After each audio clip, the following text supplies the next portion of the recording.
بسم الله الرحمن الرحيم. ألف لام را، تلك آيات الكتاب وقرآن مبين. ربما يود الذين كفروا لو كانوا مسلمين، ذرهم يأكلوا ويتمتعوا ويلههم الأمل، فسوف يعلمون. وما أهلكنا من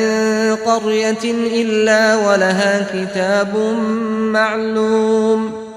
ما تسبق من أمة أجلها وما يستأخرون. وقالوا يا أيها الذي نزل عليه الذكر إنك لمجنون، لو ما تأتينا بالملائكة إن كنت من الصادقين. ما ننزل الملائكة إلا بالحق وما كانوا إذا منظرين. إنا نحن نزلنا الذكر وإنا له لحافظون.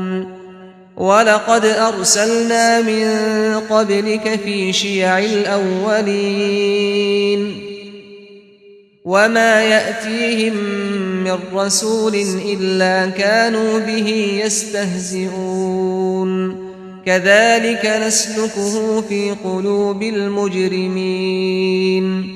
لا يؤمنون به وقد خلت سنة الأولين. ولو فتحنا عليهم بابا من السماء فظلوا فيه يعرجون لقالوا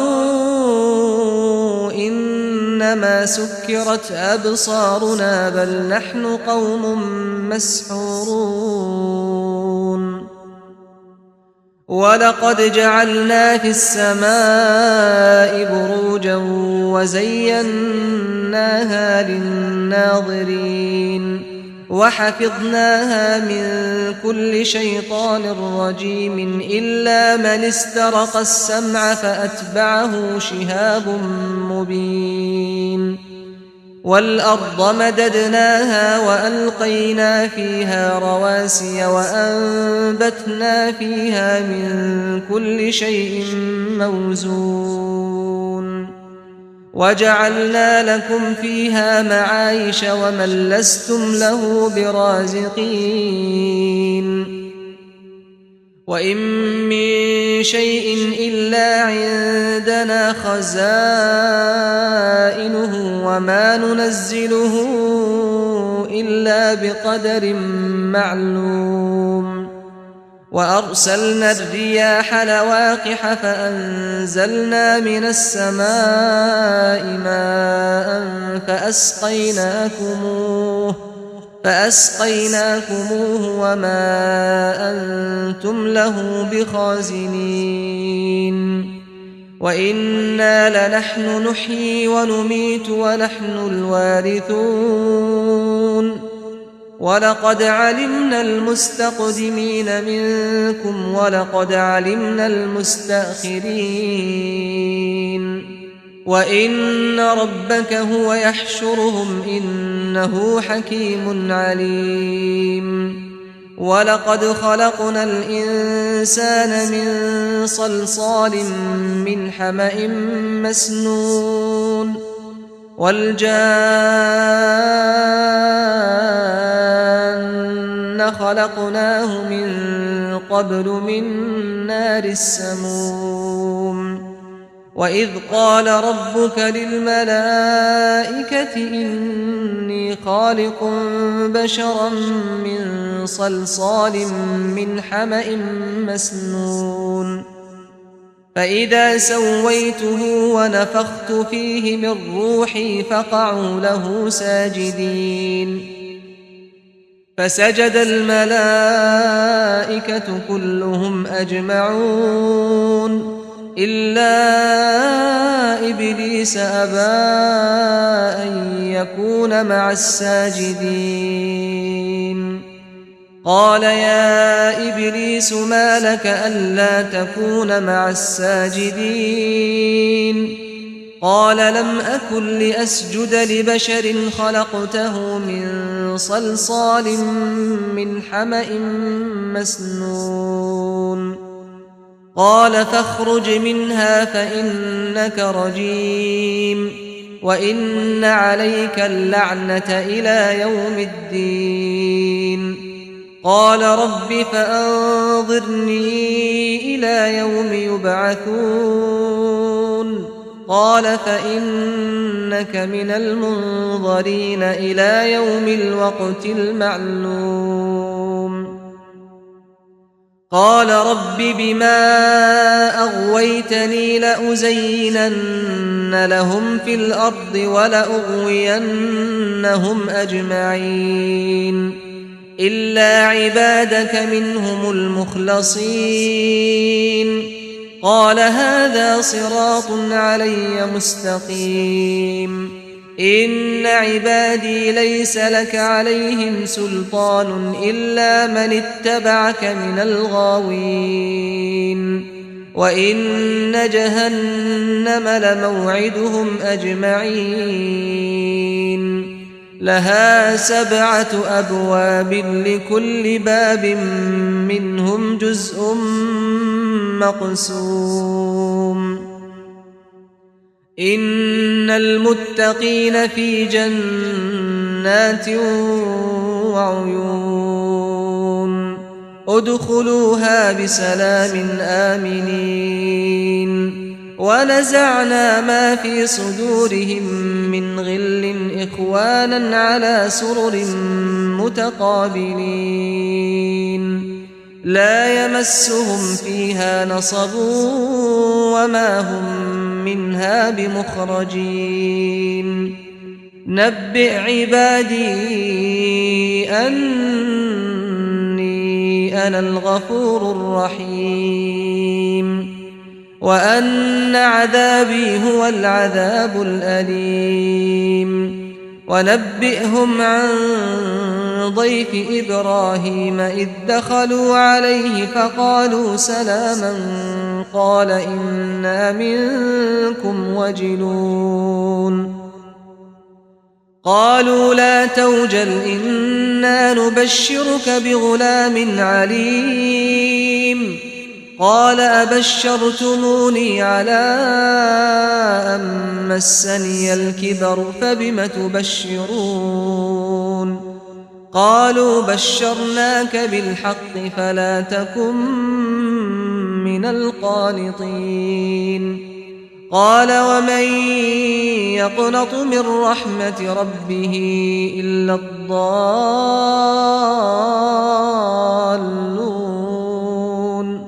قال فما خطبكم أيها المرسلون قالوا إنا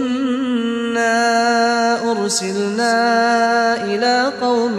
مجرمين إلا آل لوط إنا لمنجوهم أجمعين إلا امرأته قدرنا إنها لمن الغابرين فلما جاء آل لوط المرسلون قال إنكم قوم منكرون قالوا بل جئناك بما كانوا فيه يمترون وأتيناك بالحق وإنا لصادقون فأسر بأهلك بقطع من الليل واتبع أدبارهم ولا يلتفت منكم أحد وامضوا حيث تؤمرون وقضينا إليه ذلك الأمر أن دابر هؤلاء مقطوع مصبحين وجاء أهل المدينة يستبشرون قال إن هؤلاء ضيفي فلا تفضحون واتقوا الله ولا تخزون قالوا أولم ننهك عن العالمين قال هؤلاء بناتي إن كنتم فاعلين لعمرك إنهم لفي سكرتهم يعمهون فأخذتهم الصيحة مشرقين فجعلنا عاليها سافلها وأمطرنا عليهم حجارة من سجيل إن في ذلك لآيات للمتوسمين وإنها لبسبيل مقيم إن في ذلك لآية للمؤمنين وإن كان أصحاب الأيكة لظالمين فانتقمنا منهم وإنهما لبإمام مبين ولقد كذب أصحاب الحجر المرسلين وآتيناهم آياتنا فكانوا عنها معرضين وكانوا ينحتون من الجبال بيوتا آمنين فأخذتهم الصيحة مصبحين فما أغنى عنهم ما كانوا يكسبون وما خلقنا السماوات والأرض وما بينهما إلا بالحق وإن الساعة لآتية فاصفح الصفح الجميل إن ربك هو الخلاق العليم ولقد آتيناك 7 من المثاني والقرآن العظيم لا تمدن عينيك إلى ما متعنا به أزواجا منهم ولا تحزن عليهم واخفض جناحك للمؤمنين وقل إني أنا النذير المبين كما أنزلنا على المقتسمين الذين جعلوا القرآن عضين فوربك لنسألنهم أجمعين عما كانوا يعملون فاصدع بما تؤمر وأعرض عن المشركين إنا كفيناك المستهزئين الذين يجعلون مع الله إلها آخر فسوف يعلمون ولقد نعلم أنك يضيق صدرك بما يقولون فسبح بحمد ربك وكن من الساجدين واعبد ربك حتى يأتيك اليقين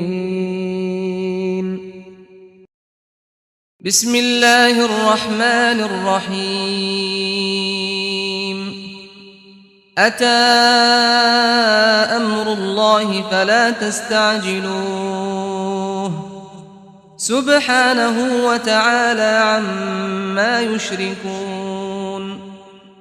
ينزل الملائكة بالروح من أمره على من يشاء من عباده أن أنذروا أنه لا إله إلا أنا فاتقون خلق السماوات والأرض بالحق تعالى عما يشركون خلق الإنسان من نطفة فإذا هو خصيم مبين والأنعام خلقها لكم فيها دفء ومنافع ومنها تأكلون ولكم فيها جمال حين تريحون وحين تسرحون وتحمل أثقالكم إلى بلد لم تكونوا بالغيه إلا بشق الأنفس إن ربكم لرؤوف رحيم والخيل والبغال والحمير لتركبوها وزينة ويخلق ما لا تعلمون وعلى الله قصد السبيل ومنها جائر ولو شاء لهداكم أجمعين هو الذي أنزل من السماء ماء لكم منه شراب ومنه شجر فيه تسيمون ينبت لكم به الزرع والزيتون والنخيل والأعناب ومن كل الثمرات إن في ذلك لآية لقوم يتفكرون وسخر لكم الليل والنهار والشمس والقمر والنجوم مسخرات بأمره إن في ذلك لآيات لقوم يعقلون وما ذرأ لكم في الأرض مختلفا ألوانه إن في ذلك لآية لقوم يذكرون وهو الذي سخر البحر لتأكلوا منه لحما طريا وتستخرجوا منه حلية تلبسونها وترى الفلك مواخر فيه ولتبتغوا من فضله ولعلكم تشكرون وألقى في الأرض رواسي أن تميد بكم وأنهارا وسبلا لعلكم تهتدون وعلامات وبالنجم هم يهتدون أفمن يخلق كمن لا يخلق أفلا تذكرون وإن تعدوا نعمة الله لا تحصوها إن الله لغفور رحيم والله يعلم ما تسرون وما تعلنون والذين يدعون من دون الله لا يخلقون شيئا وهم يخلقون أموات غير أحياء وما يشعرون أيان يبعثون إلهكم إله واحد فالذين لا يؤمنون بالآخرة قلوبهم منكرة وهم مستكبرون لا جرم أن الله يعلم ما يسرون وما يعلنون إنه لا يحب المستكبرين وإذا قيل لهم ماذا أنزل ربكم قالوا أساطير الأولين ليحملوا أوزارهم كاملة يوم القيامة ومن أوزار الذين يضلونهم بغير علم ألا ساء ما يزرون قد مكر الذين من قبلهم فأتى الله بنيانهم من القواعد فخر عليهم السقف من فوقهم وأتاهم العذاب من حيث لا يشعرون ثم يوم القيامة يخزيهم ويقول أين شركائي الذين كنتم تشاقون فيهم قال الذين أوتوا العلم إن إن الخزي اليوم والسوء على الكافرين الذين تتوفاهم الملائكة ظالمي أنفسهم فألقوا السلم ما كنا نعمل من سوء بلى إن الله عليم بما كنتم تعملون فادخلوا أبواب جهنم خالدين فيها فلبئس مثوى المتكبرين وقيل للذين اتقوا ماذا أنزل ربكم قالوا خيرا للذين أحسنوا في هذه الدنيا حسنة ولدار الآخرة خير ولنعم دار المتقين جنات عدن يدخلونها تجري من تحتها الأنهار لهم فيها ما يشاءون كذلك يجزي الله المتقين الذين تتوفاهم الملائكة طيبين يقولون سلام عليكم ادخلوا الجنة بما كنتم تعملون هل ينظرون إلا أن تأتيهم الملائكة أو يأتي أمر ربك كذلك فعل الذين من قبلهم وما ظلمهم الله ولكن كانوا أنفسهم يظلمون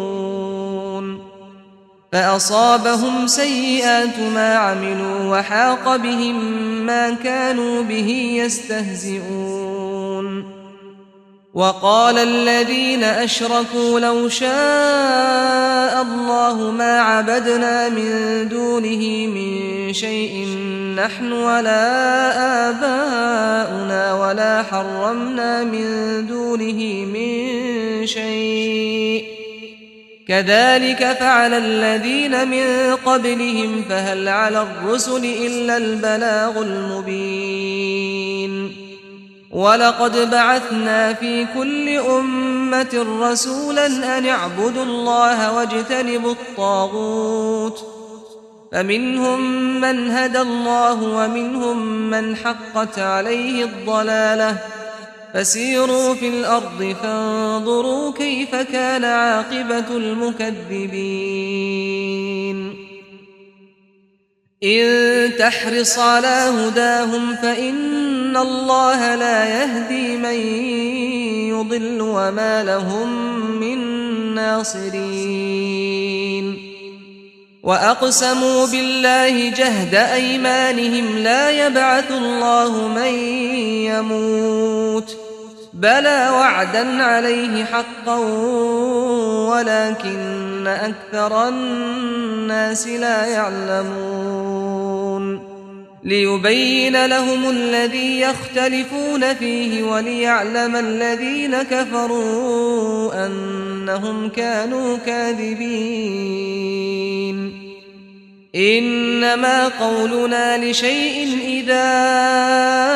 أردناه أن نقول له كن فيكون والذين هاجروا في الله من بعد ما ظلموا لنبوئنهم في الدنيا حسنة ولأجر الآخرة أكبر لو كانوا يعلمون الذين صبروا وعلى ربهم يتوكلون وما أرسلنا من قبلك إلا رجالا نوحي إليهم فاسألوا أهل الذكر إن كنتم لا تعلمون بالبينات والزبر وأنزلنا إليك الذكر لتبين للناس ما نزل إليهم ولعلهم يتفكرون أفأمن الذين مكروا السيئات أن يخسف الله بهم الأرض أو يأتيهم العذاب من حيث لا يشعرون أو يأخذهم في تقلبهم فما هم بمعجزين أو يأخذهم على تخوف فإن ربكم لرؤوف رحيم أولم يروا إلى ما خلق الله من شيء يتفيأ ظلاله عن اليمين والشمائل سجدا لله وهم داخرون ولله يسجد ما في السماوات وما في الأرض من دابة والملائكة وهم لا يستكبرون يخافون ربهم من فوقهم ويفعلون ما يؤمرون وقال الله لا تتخذوا إلهين اثنين إنما هو إله واحد فإياي فارهبون وله ما في السماوات والأرض وله الدين واصبا أفغير الله تتقون وما بكم من نعمة فمن الله ثم إذا مسكم الضر فإليه تجأرون ثم إذا كشف الضر عنكم إذا فريق منكم بربهم يشركون ليكفروا بما آتيناهم فتمتعوا فسوف تعلمون ويجعلون لما لا يعلمون نصيبا مما رزقناهم تالله لتسألن عما كنتم تفترون ويجعلون لله البنات سبحانه ولهم ما يشتهون وإذا بشر أحدهم بالأنثى ظل وجهه مسودا وهو كظيم يتوارى من القوم من سوء ما بشر به أيمسكه على هون أم يدسه في التراب ألا ساء ما يحكمون للذين لا يؤمنون بالآخرة مثل السوء ولله المثل الأعلى وهو العزيز الحكيم ولو يؤاخذ الله الناس بظلمهم ما ترك عليها من دابة ولكن يؤخرهم إلى أجل مسمى فإذا جاء أجلهم لا يستأخرون ساعة ولا يستقدمون ويجعلون لله ما يكرهون وتصف ألسنتهم الكذب أن لهم الحسنى لا جرم أن لهم النار وأنهم مفرطون تالله لقد أرسلنا إلى من قبلك فزين لهم الشيطان أعمالهم فهو وليهم اليوم ولهم عذاب أليم وما أنزلنا عليك الكتاب إلا لتبين لهم الذي اختلفوا فيه وهدى ورحمة لقوم يؤمنون والله أنزل من السماء ماء فأحيا به الأرض بعد موتها إن في ذلك لآية لقوم يسمعون وإن لكم في الأنعام لعبرة نسقيكم مما في بطونه من بين فرث ودم لبنا خالصا سائغا للشاربين ومن ثمرات النخيل والأعناب تتخذون منه سكرا ورزقا حسنا إن في ذلك لآية لقوم يعقلون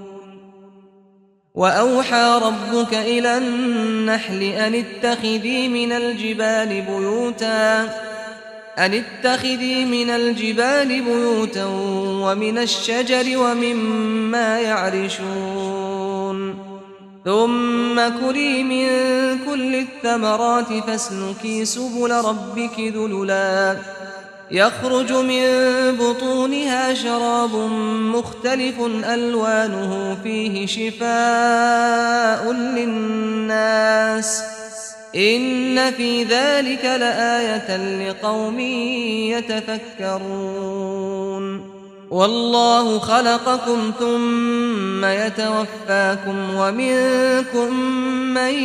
يرد إلى أرذل العمر لكي لا يعلم بعد علم شيئا إن الله عليم قدير والله فضل بعضكم على بعض في الرزق فما الذين فضلوا براد رزقهم على ما ملكت أيمانهم فهم فيه سواء أفبنعمة الله يجحدون والله جعل لكم من أنفسكم أزواجا وجعل لكم من أزواجكم بنين وحفدة ورزقكم من الطيبات أفبالباطل يؤمنون وبنعمة الله هم يكفرون ويعبدون من دون الله ما لا يملك لهم رزقا من السماوات والأرض شيئا ولا يستطيعون فلا تضربوا لله الأمثال إن الله يعلم وأنتم لا تعلمون ضرب الله مثلا عبدا مملوكا لا يقدر على شيء ومن رزقناه منا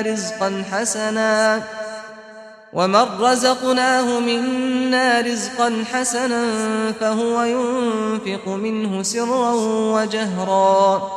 هل يستوون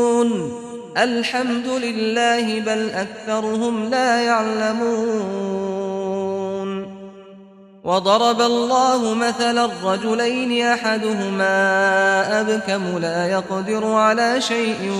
وهو كل على مولاه أينما يوجهه لا يأت بخير هل يستوي هو ومن يأمر بالعدل وهو على صراط مستقيم ولله غيب السماوات والأرض وما أمر الساعة إلا كلمح البصر أو هو أقرب إن الله على كل شيء قدير والله أخرجكم من بطون أمهاتكم لا تعلمون شيئا وجعل لكم السمع والأبصار والأفئدة لعلكم تشكرون ألم يروا إلى الطير مسخرات في جو السماء ما يمسكهن إلا الله إن في ذلك لآيات لقوم يؤمنون والله جعل لكم من بيوتكم سكنا وجعل لكم من جلود الأنعام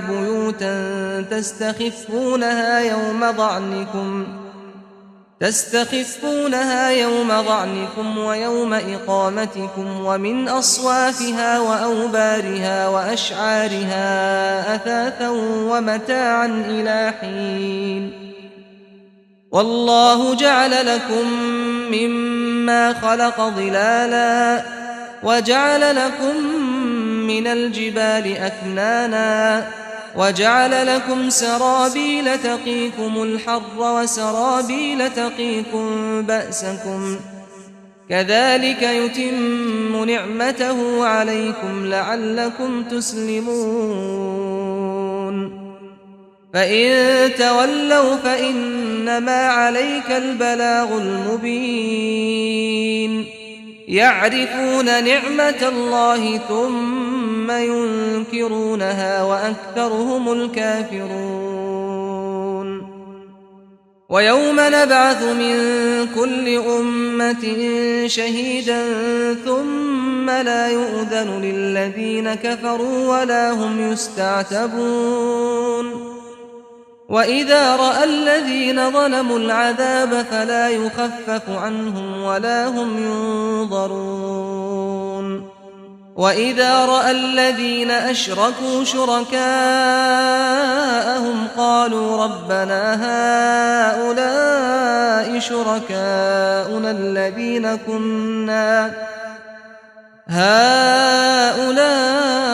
شركاؤنا الذين كنا ندعو من دونك فألقوا إليهم القول إنكم لكاذبون وألقوا إلى الله يومئذ السلم وضل عنهم ما كانوا يفترون الذين كفروا وصدوا عن سبيل الله زدناهم عذابا فوق العذاب بما كانوا يفسدون ويوم نبعث في كل أمة شهيدا عليهم من أنفسهم وجئنا بك شهيدا على هؤلاء ونزلنا عليك الكتاب تبيانا لكل شيء وهدى ورحمة وبشرى للمسلمين إن الله يأمر بالعدل والإحسان وإيتاء ذي القربى وينهى عن الفحشاء والمنكر والبغي يعظكم لعلكم تذكرون وأوفوا بعهد الله إذا عاهدتم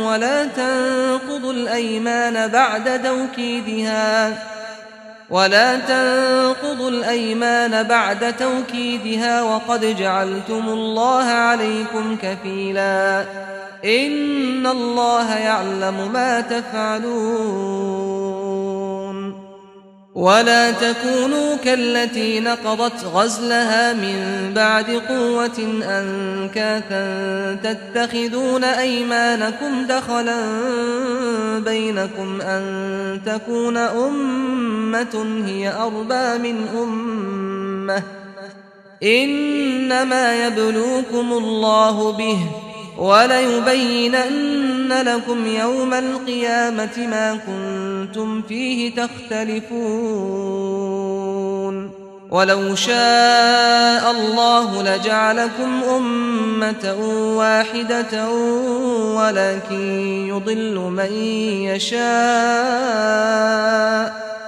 ولكن يضل من يشاء ويهدي من يشاء ولتسألن عما كنتم تعملون ولا تتخذوا أيمانكم دخلا بينكم فتزل قدم بعد ثبوتها وتذوقوا السوء بما صددتم عن سبيل الله ولكم عذاب عظيم ولا تشتروا بعهد الله ثمنا قليلا إنما عند الله هو خير لكم إن كنتم تعلمون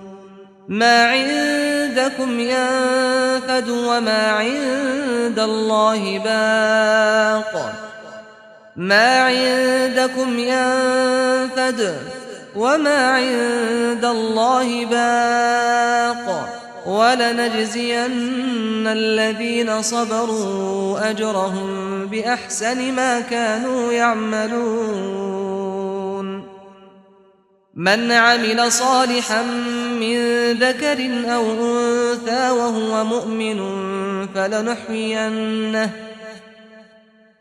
من عمل صالحا من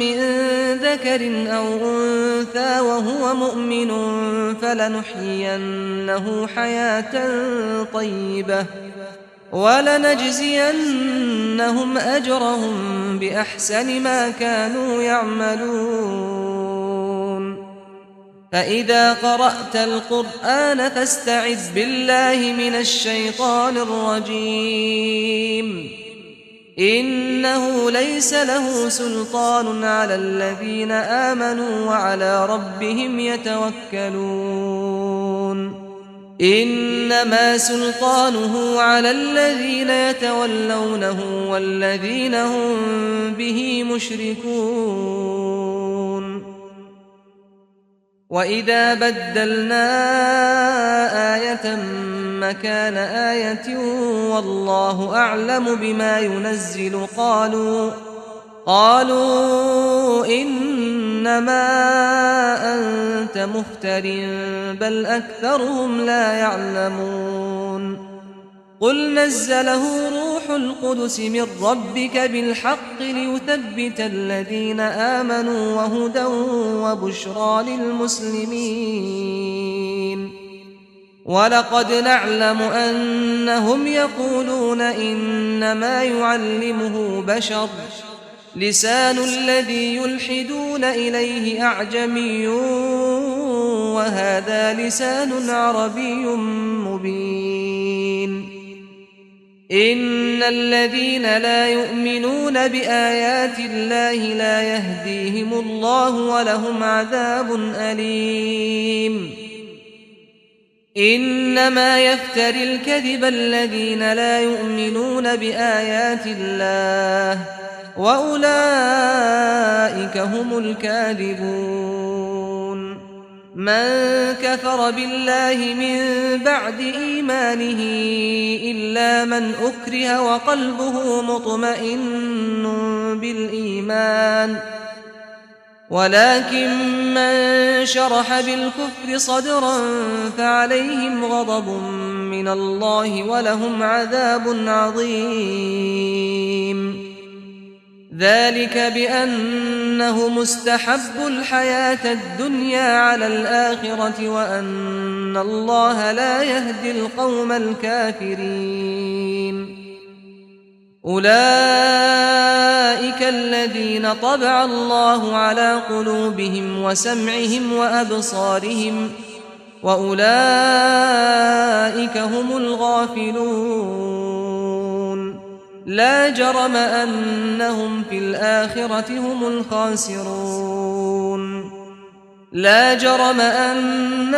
الآخرة هم الخاسرون ثم إن ربك للذين هاجروا من بعد ما فتنوا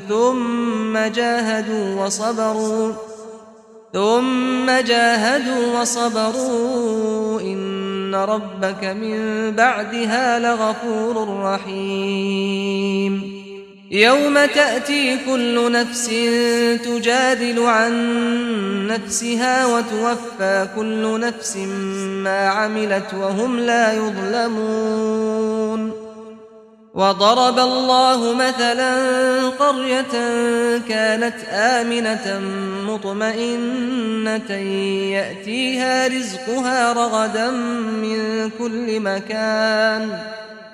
يأتيها رزقها رغدا من كل مكان فكفرت بأنعم الله فأذاقها الله لباس الجوع والخوف بما كانوا يصنعون ولقد جاءهم رسول منهم فكذبوه فأخذهم العذاب وهم ظالمون فكلوا مما رزقكم الله حلالا طيبا واشكروا نعمة الله إن كنتم إياه تعبدون إنما حرم عليكم الميتة والدم ولحم الخنزير وما أهل لغير الله به فمن اضطر غير باغ ولا عاد فإن الله غفور رحيم ولا تقولوا لما تصف ألسنتكم الكذب هذا حلال وهذا حرام لتفتروا على الله الكذب إن الذين يفترون على الله الكذب لا يفلحون متاع قليل ولهم عذاب أليم وعلى الذين هادوا حرمنا ما قصصنا عليك من قبل وما ظلمناهم ولكن كانوا أنفسهم يظلمون ثم إن ربك للذين عملوا السوء بجهالة ثم تابوا من بعد ذلك وأصلحوا إن ربك من بعدها لغفور رحيم إن إبراهيم كان أمة قانتا لله حنيفا ولم يك من المشركين شاكرا لأنعمه اجتباه وهداه إلى صراط مستقيم وآتيناه في الدنيا حسنة وإنه في الآخرة لمن الصالحين ثم أوحينا إليك أن اتبع ملة إبراهيم حنيفا وما كان من المشركين إنما جعل السبت على الذين اختلفوا فيه وإن ربك ليحكم بينهم يوم القيامة فيما كانوا فيه يختلفون ادع إلى سبيل ربك بالحكمة والموعظة الحسنة وجادلهم بالتي هي أحسن إن ربك هو أعلم بمن ضل عن سبيله وهو أعلم بالمهتدين وإن عاقبتم فعاقبوا بمثل ما عوقبتم به ولئن صبرتم لهو خير للصابرين واصبر وما صبرك إلا بالله ولا تحزن عليهم ولا تك في ضيق مما يمكرون إن الله مع الذين اتقوا والذين هم محسنون